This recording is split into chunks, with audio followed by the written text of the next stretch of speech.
નમસ્કાર દર્શક મિત્રો, આપ જોઈ રહ્યા છો HK ન્યૂઝ। તો જોઈએ આજના મહત્વના સમાચારમાં। ઝહીરાબાદ ઝહીર પ્રાઇમરી સ્કૂલમાં વિશ્વ હિન્દી દિવસની ઉજવણી।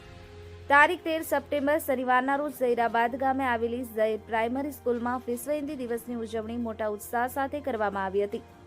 આ આયોજન અંતર્ગત બાલવાટિકાથી ધોરણ 5 સુધીના વિદ્યાર્થીઓએ વિવિધ કૃતિઓ તૈયાર કરી રજૂઆત કરી હતી।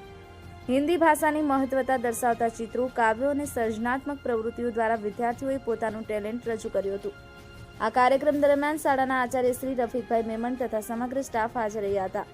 તેમણે વિદ્યાર્થીઓને પ્રોત્સાહન આપી તેમની સર્જનાત્મકતાની પ્રશંસા કરી હતી। અંતે શાળા પરિવાર તરફથી તમામ વિદ્યાર્થીઓ અને શિક્ષકોનો આભાર વ્યક્ત કરવામાં આવ્યો હતો। Bureau report HK news, Ramesh સત્યની સાથે।